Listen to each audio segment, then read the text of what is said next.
Stand जो मेरी party का स्टैंड है वही है। और जैसे ही पहली लिस्ट निकली थी जब, जिसमें 42 लोगों के नाम आए थे, तो हम सारे के सारे विधायक 28 के 28 और मतलब आप कह सकते हैं सुनील शर्मा जी हमारे LOP हैं, उनके साथ हम गवर्नर साहब को श्रीनगर में मिले थे।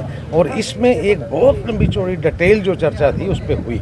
और चर्चा में जो उस वक्त निकल के आया, आपने पेपरों के माध्यम से देखा भी होगा, वह ये था कि जब ये कॉलेज बनने के बाद इन्होंने फौरी तौर पे मतलब कि इन्होंने अप्लाई कर दिया सेंट्रल पूल से इनको सीटें मिल जाए। सेंट्रल पूल वालों ने वो चिट्ठियाँ आपने अभी पेपर में देखी भी होगी जो गवर्नर महोदय ने वो मतलब कि छापी हुई हैं। सेंट्रल पूल ने मना कर दिया कि आपके कॉलेज पढ़ने के बाद अभी आप क्वालिफाई नहीं कर रहे, आपके लिए कुछ अब मैंडेटरी ये है कि आप स्टेट कोटा से ले। मैं आपको बड़ी मतलब सरल भाषा में बता रहा हूँ, स्टेट कोटे में जो हमें मिलती है वो भोपे से मिलती हैं। तो जो भोपे ने सिलेक्शन की वो इस आधार पे की कि हमारी कम्युनिटी के हिसाब से की।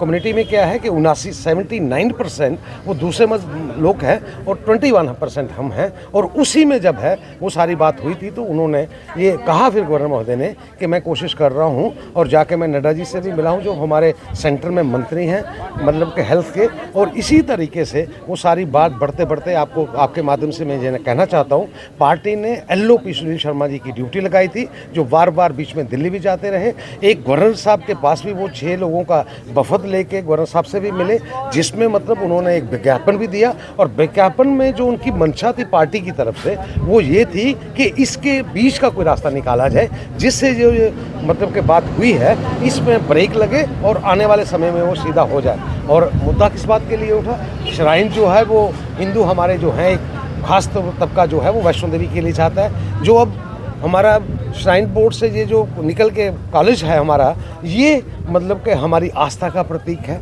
ये वो लोग डोनेशन देते हैं जो उस पर भरोसा रखते हैं। और श्रद्धालुओं के जो पैसे हैं उनके लिए हिंदुस्तान के पूरे हिंदुस्तान से सब जगह से ये आवाज़ उठी। हमारा यही मानना है कि जो लोग आस्था से वहाँ पे भरोसा रखते हैं और जो लोग डोनेशन में हैं वो पूरे हिंदुस्तान से, उनके बच्चों को ये सीटें मिलने चाहिए। और सरकार कोशिश कर रही है, सेंटर की सरकार, और ये इस बात का संज्ञान जो ले रहा है ये PMO ऑफिस ले रहा है।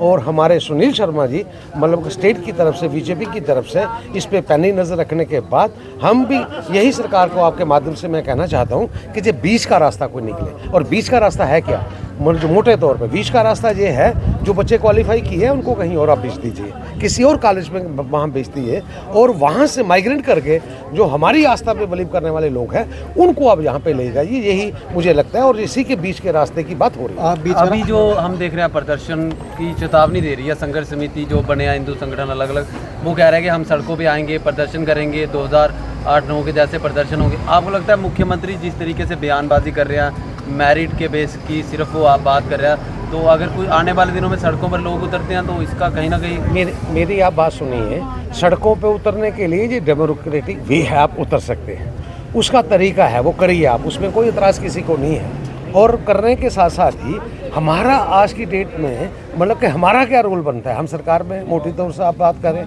तो हमारा जो रोल बनता है हम उस रोल को निभाएंगे। रही आपने मुख्यमंत्री की बात की, वो इसको पोलराइजेशन कर रहे हैं, किस लिए कर रहे हैं कि उनका घर टूट रहा है, वो सामने नजर आ रही है। घर किस लिए टूट रहा है कि जब आपने देखा मेंबर पार्लियामेंट की इलेक्शन थी, राज्यसभा की थी, तो 7 लोगों ने, उनको 22 मिले, हमें 32 मिले, 10 वोटों का फर्क था। वो किस लिए था कि लोग वहाँ से मतलब कि उतर चुके हैं, ऊब चुके हैं, इसलिए उनको मुद्दा मिल गया है। मुद्दा इसलिए मिल गया कि पार्टी टूटने वाली है, कगार पे है, पार्टी उनकी ना टूटे, वो हिंदू मुसलमान करने का प्रयत्न कर रहे हैं। और हम भाजपा वाले हिंदू मुसलमान नहीं कर रहे, हमारा तो ये है क्योंकि 20 का रास्ता नहीं।